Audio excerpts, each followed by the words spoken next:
할렐루야. 오늘 또 주어진 하루 주 안에서 행복하고 주의 말씀으로 승리하는 귀한 성도님들 할 수 있기를 주님으로 축원합니다.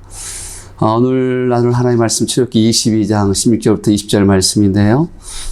제가 말씀 봉독해 드리겠습니다. 사람이 약혼하지 아니한 처녀를 꾀어 동침하였으면 납폐금을 주고 아내로 삼을 것이요, 만일 처녀의 아버지가 딸을 그에게 주기를 거절하면 그는 처녀에게 납폐금으로 돈을 낼지니라. 너는 무당을 살려두지 말라. 짐승과 행음하는 자는 반드시 죽일지니라. 여호와 외에 다른 신에게 제사를 드리는 자는 멸할지니라. 아멘.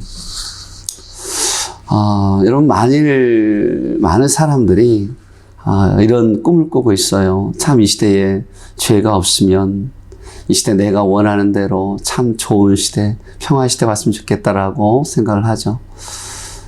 그래서 정말 우리가 원하는 그런 사회가 오면, 아마 이상적인 사회라 그러잖아. 이상적인 사회가 오면 필요 없는 것들이 우리 주위에 너무 많을 거예요. 그죠? 모든 사람이 착하게 산다고 한다면 교도소나 변호사나 검사나 판사나 경찰들이 있을 수가 없죠. 다 없어질 거예요. 모든 사람이 건강을 원하는데 다 건강한다고 한다면 병원도 필요 없고 의사나 약사나 이런 것들 다 필요 없단 말이에요. 그런데 정말 그럴까? 정말 그런 사회가 올까? 여러분, 만약 우리가 에덴 동산에서 살았다고 한다면, 그 상태 그대로였다고 한다면 많은 법이 필요 없었어요. 왜냐하면 그 에덴 동산에는 말씀에 순종하는지 아니면 불순종하는지 그 선악과만 있으면 되었거든요. 그런데 그 선악과를 따먹는 그 죄로 말미암아 이 땅엔 우리가 원하는 시대가 아닌 상상할 수 없는 죄악과 또 하나의 죄가 번져가는 그런 사회를 향해 나아가고 있는 거예요. 많은 사람들 코로나가 종식되길 원해요. 그리고 이 시대가 끝나면, 그리고 코로나가 끝나면 아마 내가 원하는 좋은 시대 올 거라고, 마음껏 예전보다 더 나은 시대가 올 거라고 생각을 해요. 근데 여러분, 정말 그럴까요? 저는 이런 두려운 마음이 생겼어요. 하나님께서 왜 코로나를 주셨을까? 그것은 이후에 정말 하나님이 말씀하신 대로 마지막 때 주님 오실 때 가까우면 가까울수록 정말 디모데후서 3장 1절에 말씀하신 것처럼 내가 이것을 알라 말세에 고통하는 때가 이르리니라고 말씀하시는데, 그 마지막 때는 더 고통의 때가 오는데 그 때를 준비케 하기 위한 하나님의 계획이 이 안에 있지는 않을까? 나는 정말 믿음 좋은 줄 알았는데, 나는 말씀대로 산 줄 알았는데, 이 코로나를 접해보니까 내가 얼마나 부족한지를 깨닫고, 이후에 마지막 때에 믿음으로 승리하기 위해서 내가 어떻게 준비해야 되지라고 하는, 무엇을 준비해야 되고 어떤 믿음으로 나아갈지를 깨닫게 하기 위한 준비하기 위한 하나님의 기획이지 않을까라는 것 때문에요, 오히려 소망을 갖게 되고 오히려 돌아오면서 기도하기 시작해요. 여러분 어떻습니까? 여러분, 하나님 오늘 또 우리에게 말씀하셔요. 여러분, 이 말씀은 그냥 말씀이 아니라 오늘 이스라엘 백성들을 가나안 땅을 향해 나아가면서 앞으로 되어질 그 가나안 땅에 대한 부분들 속에서 믿음의 사람들이 어떻게 살아야 되는가에 대해서 하나하나 자세히 말씀해 주고 있는데, 오늘 말씀은 가나안의 악한 습관에 대해서 말씀하시는 거예요. 그 가나안의 악한 문화, 그 죄악된 문화를 너희가 앞으로 접할 때인데, 그때 너희들이 어떻게 순결을 지키고 어떻게 믿음으로 승리하는가에 대해서 미리 말씀하시는 내용이란 말이에요. 여기는 두 가지가 있잖아요. 성에 대해서 말씀하시고 또 하나는 신앙에 대해서 말씀하고 계시는 거예요. 그래서 혼전성관계에 대해서 말씀하시고, 그리고 또 하나 동성 간의 문제에 대해서 말씀하시고, 우리가 상상할 수 없는 짐승과 교합하는 행위에 대해서 말씀하시고, 무당들은 다쳐 죽여라라고 말씀하시는 거예요. 그래서 이 부분에 대해서 잠깐 생각해 보면 정말 가나안 문화는 참 타락된 문화구나, 참 몹쓸 문화구나라고 말할 수 있어요. 근데 여러분, 지금 이 시대의 문화가 그렇다는 걸 모르시죠? 어떻게 짐승이 사람과 교집을 해? 근데 여러분, 인터넷 창을 열으셔서요, 한번 수간이라고 한번 쳐보세요. 그러면 그 안에 엄청난 많은 동호 회원들이 그 안에 가입되어 있고 그 안에서 저지른 그 음란의 그 적나라한 모습들이 그 안에 다 기록되어 있어요. 여러분, 어떤 가나안 문화가 지금의 문화, 그만큼 죄악을 향해서 나아가고 있다는 것을 우리에게 보여주는 거예요. 왜 그러지? 왜 이렇게 상상할 수 없는 밑부분 속에서 아니 문화가 어떤 음란과 죄악으로 더 빨리 번져나가고 이렇게 충만할 수가 있지. 그것이 바로 죄의 영향력이잖아요. 성경 그것을 죄의 영향력이라고 말해요. 죄는요 점점점 번져가는데 기하급수적으로 영향력을 끼칠 수밖에 없는 그런 시대 속 우리가 살아가고 있다고 하는 거예요. 이런 말씀 앞에서 우리가 한번 우리 교훈을 한번 삼기를 원합니다. 여러분, 율법에서는 이스라엘 공동체가 파괴하는 가장 위험한 요소를 두 가지를 이야기해요. 그게 뭐냐, 바로 간음과 주술이라고 하는 거였어요. 그래서 세계적으로 주술은 어느 시대나 유행했어요. 바벨론 시대나 애굽 시대나. 특별히 여러분, 가나안 문화는 더했단 말이에요. 바벨론의 무당들은 어떻게 했냐면 주로 살아있는 소를 잡아가지고 그것에 간을 끄집어내가지고 그걸 보면서 점을 쳤다 그래요. 또 아이들을 불 가운데 지나게 하면서 점괘를 얻기도 했던 것이 바로 바벨론 무당들이었어요. 그래서 성경에 보면 엔돌의 여자 무당이 나오잖아요. 죽은 사무엘의 영을 불러 올리는 것 같은. 근데 여러분, 그것은 아니었잖아요. 그거는 사무엘이 아니었어요. 근데 중요한 것은 그들은 직접 귀신에 사로잡혀서 남의 운명을 알아내고 예언을 하고 살았다고 하는 거예요. 지금 이 시대도 많아요.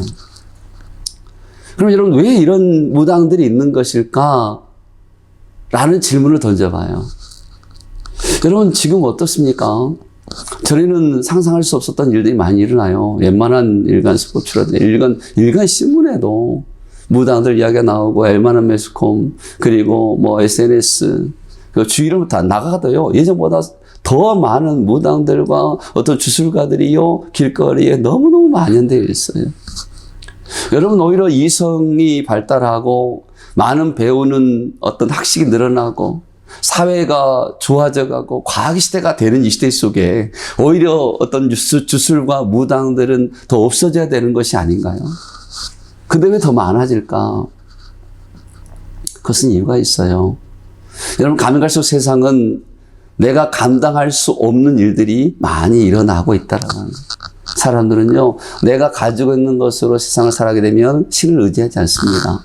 그래서 나름대로 내가 가지고 있는 걸 살기 위해서 물질을 쌓고 지식을 쌓고 나름대로 세상의 권력과 어떤 나름대로의 내가 의지할 것을 붙잡고 살아가는데 어느 한순간 사회는 어떻게 돼요? 세상은 어떻게 돼요? 점점점 감당할 수 없는 일들이 더 많아지는 거예요. 그래서 내가 이성적으로 판단하고 내가 가진 것으로 내 앞에 대해서 미래를 준비할 만한 것들이 너무나 미약한 갑작스런 일들이 닥쳐오다 보니까 그 감당할 수 없는 일 앞에서 누구든지 사람들은요 초월적인 힘을 의지하고 싶은 마음이 있는 거예요. 여러분, 이것을 성경은 뭐라고 했냐면 모든 사람에게 하나님께서는 하나님을 찾을 만한 그런 은혜를 주셨어요. 그것이 하나님을 찾는 믿음을 주셨어요. 그런데 많은 사람들이 하나님을 찾는 것이 아니라 오히려 눈에 보이는 신, 우상들을 찾게 된 거죠. 그래서 여러분, 우리가 아무리 과학이 발달하고 의학이 발달하고 내가 많은 이성을 가지고 있고 지식을 쌓는다 할지라도요, 우리 내면에 깊이 자리 잡고 있는 그 미신적인 요소는 더 강해질 수밖에 없다는 사실이에요. 하나님의 신을 찾고 싶은 마음. 여러분, 무당의 특징이 뭘까? 여러분, 무당들은 완전히 신에들이 자신의 이성을 잃어버린 것이 바로 무당들이에요. 여러분, 점치는 자들, 그들은 자기 스스로 어떤 사고하는 어떤 사고력에 대해서 풀어야 할 것을 어떻게 운명에 맡겨버리는 거죠. 그래서 그들은 어떻게 해요? 포기하고 운명에 맡겨버리라고 이야기해요. 근데 여러분, 그리스도인들은 그런 삶이 아니에요. 하나님은 그렇게 말씀하지 않았어요, 우리에게. 하나님 오늘 또 우리의 삶을 포기하라고 말씀하지 아니하시고 너를 잃어버리라고 말씀하지 않으셔요. 하나님은 여전히 우리 함께 하시지만 우리의 이성 그대로 우리의 있는 모습 그대로 하나님은 함께 하시면서 우리가 능히 할 수 있도록 도우시는 하나님이에요. 내게 주신 사명을 감당할 수 있도록 오늘 또 내게 주신 축복을 누릴 수 있도록 함께 하신 하나님, 그 하나님이 성령 하나님이고 보혜사 하나님이셔요. 그러면서 연약하거든 나를 의지하라고 말씀하시죠. 포기하지 말고 운명에 맡기지 말고 오늘 또 하나님 너를 통한 계획이 있는데 그 계획을 하나님 주신 힘과 능력으로 이루어 가라고 말씀하셔요. 이것이 여러분 축복이잖아요. 여러분 무당들 어떤 사람이에요? 자신의 전인격을 마귀에게 바치는 사람이에요. 그래서 그들은 이성도 자신의 행동도 대해서 책임지려 하지 않습니다. 그런데 그리스도인들은 그렇지 않아요. 여러분 우리에게 날마다 사명이 있어요. 세상이 아무리 타락해져 가도 그곳에 하나님의 믿음의 삶을 놓으신 이유는 그 믿는 자를 통해서 하나님이 하시고자 하는 일들이 있는 거예요. 아무리 코로나가 많이 번지고 아무리 경제가 힘들어져 가고 아무리 내가 원하는 시대가 오지 않는다 할지라도 점점점 힘든 시대가 온다 할지라도 하나님은 여전히 우리를 통해서 하나님의 일을 이루기를 원하시는 거예요. 그것이 바로 가나안 땅에 하나님의 백성들을 보내신 이유예요. 저는 그래서 생각했어요. 하나님, 이왕 하나님이 약속한 가나안 땅이 하나님이 신 약속의 땅이라고 한다면 그 땅에 들어가서 전혀 미혹도 받지 아니하고 죄와 싸울 필요도 없고 정말 우리가 원하는 그 유투표 같은 그런 시대를 만들어 놓으시고 딱 보내주면 얼마나 좋았겠어요. 근데 하나님 그렇게 하지 아니하시고 오히려 그 땅의 문화가 얼마나 추악하고 얼마나 악하고 얼마나 음란한지 미리 말씀하시면서 알면도 불구하고 그 땅에 집어넣으셨던 거예요. 왜요? 그 땅의 문화를 미리 알고 잘 적응해서 살아가라고요? 아니에요. 하나님은 도저히 소망 없는 그 땅에 정말 음란이 가득한 그 땅에 하나님의 거룩한 하나님의 백성들을 보내서요. 그 땅을 하나님의 말씀으로 하나님의 백성들이 정복하고 지배하기를 원하셨어요. 그래서 그 땅을 변화시키기를 원하셨어요. 이것이 하나님의 계획이었어요. 그래서 하나님은 말씀하신 거예요. 그래서 하나님은 어떤 문화를 바꾸지 아니하시고 시대를 바꾸지 아니하시고 그 땅에 여전히 하나님의 백성들을 남겨놓으시고 하나님의 일들을 이루어 가신 하나님이에요. 이 시대요. 하나님의 교회가 소망입니다. 여러분 이 땅의 문화 아무리 악해져 간다 할지라도 하나님 믿는 저와 여러분이 하나님이 신 남겨둔 소망이에요. 축복된 사람들이에요. 여러분 이 믿음이 우리 가운데 있기를 주의 이름으로 축원합니다. 그래서 하나님께서는 가나안의 그 풍습과 문화에 대해 말씀하시면서 이 문화와 이런 악한 시대 속에서 그런 불구하고 어떻게 승리할 수 있느냐, 무엇을 승리할 수 있느냐를 오늘 말씀하시는 거예요. 그게 바로 하나님의 말씀이에요. 하나님은요 미리 말씀을 역사하시는 하나님이에요.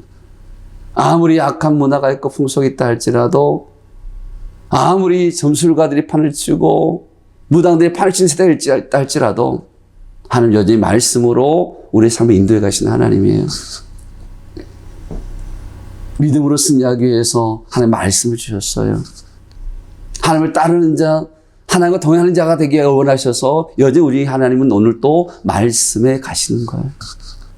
그래서 여러분 세상의 모든 환경에 아무리 타락해져 간다 할지 믿는 자가 기뻐할 수 있는 이유는 바로 하나님의 말씀이 있기 때문에 그래요. 오늘 또 그 말씀이 우리의 기쁨이 되고 찬송이 될 수 있기를 주님으로 축원합니다. 누가 그랬습니까? 바로 욥이 그런 고백을 했어요. 욥의 신앙이 그런 신앙이었어요. 여러분 욥기 6장 10절의 말씀 보면 이런 말씀이 있어요. 제가 읽어드릴게요. 그러할지라도 내가 오히려 위로를 받고 그칠 줄 모르는 고통 가운데서도 기뻐하는 것은 내가 거룩하신 이의 말씀을 거역하지 아니했음이라. 아멘.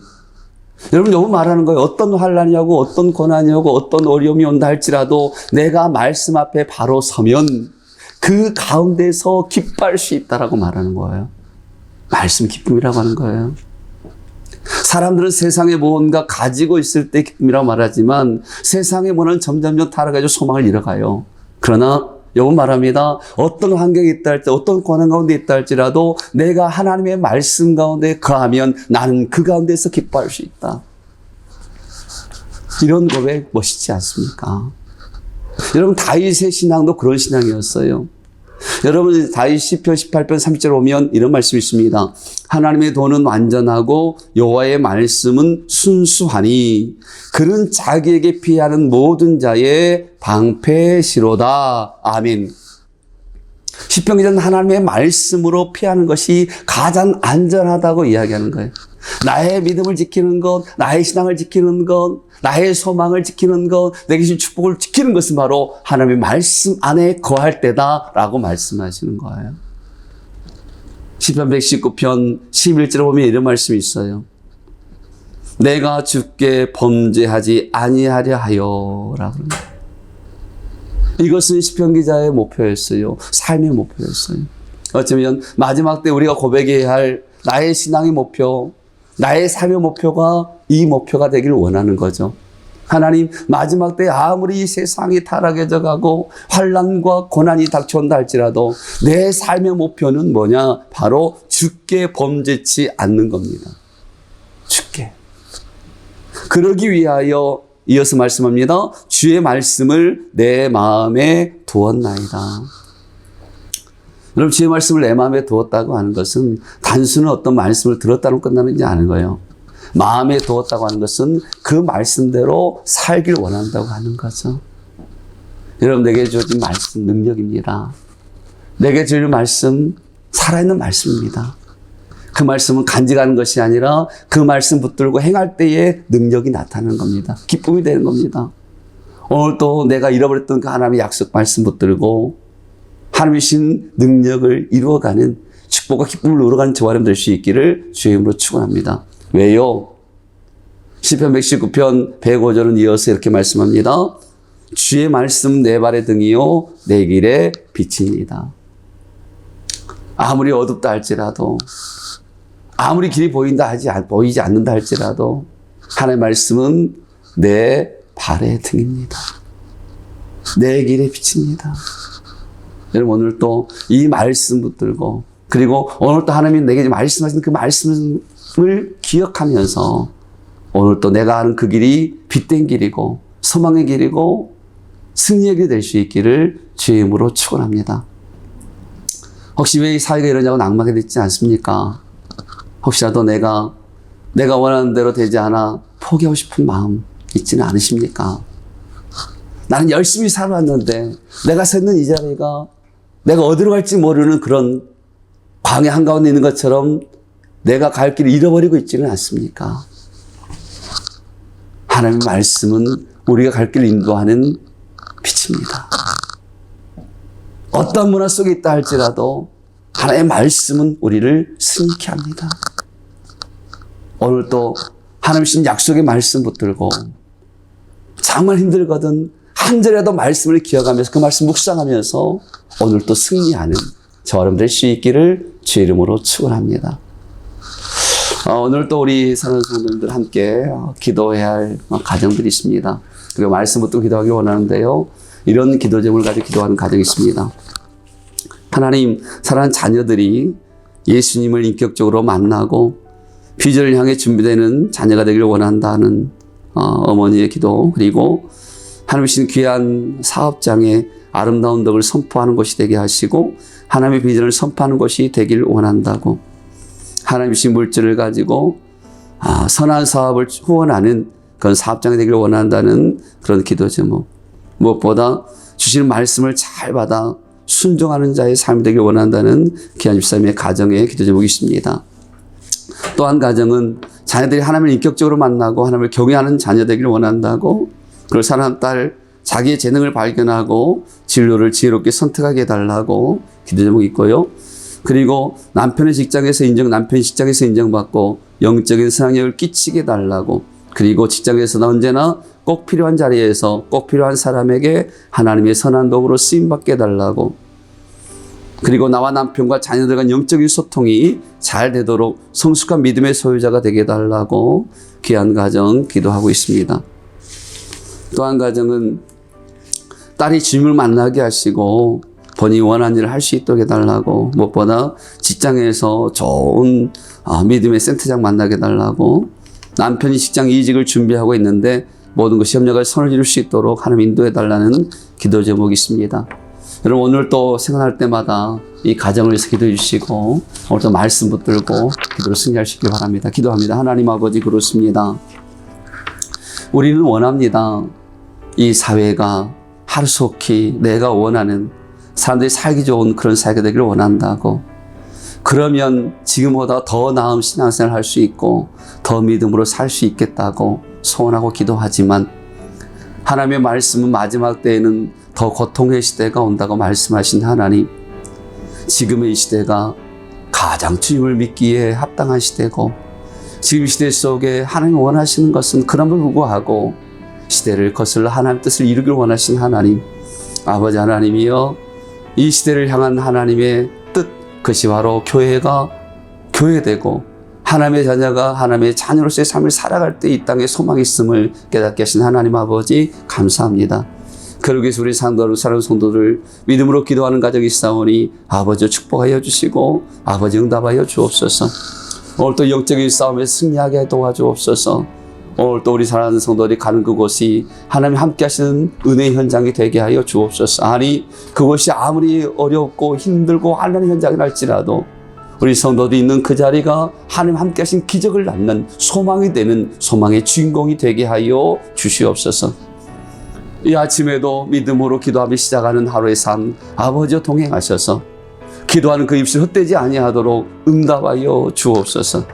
세상 하나님을 알지 못한 사람들은 하나님을 찾는 마음을 주었음에도 불구하고 하나님을 찾기보다도 눈에 보이는 우당과 우상을 섬기는 이 시대 속에 말씀을 통해서 여전히 인도하신 그 하나님의 말씀이 오늘도 들려지게 하시니 하나님 감사합니다. 내가 잃어버렸던 그 말씀을 기억하게 도와주시고 내가 잊어버렸던 하나님의 말씀을 다시 붙잡게 도와주시고 그 말씀을 오늘도 넉넉히 이 세상을 승리할 수 있는, 그래서 세상은 기쁨이 없지만 욥의 고백과 같이 내가 하나님의 말씀 가운데 가리 그 말씀이 내게 기쁨이 되었습니다라고 간증할 수 있는 그런 믿음의 고백 우리에게 있게 하여 주옵소서. 그래서 오늘 또 나를 만나는 사람들이 나로 말미암아 함께 기뻐하는 복의 통로가 되게 하여 주시옵소서. 오늘도 성령께서 우리 가운데 함께 하시고 이 시대 속에 하나님의 역사심과 하나님의 참 신임을 증거케 되는 일을 쓰임받게 하시길 원하며 살아계신 예수님 이름으로 기도합나이다. 아멘. 그렇습니다. 여러분, 참된 기쁨 말씀 안에 있습니다. 이 시대 속의 소망은 바로 저와 여러분입니다. 오늘 또 하나님 신 그 약속의 말씀 붙들고 세상의 소망이 되고 빛되는 삶을 살아갈 수 있기를 주님을 축원합니다. 여러분 사랑하고 축복합니다. 샬롬.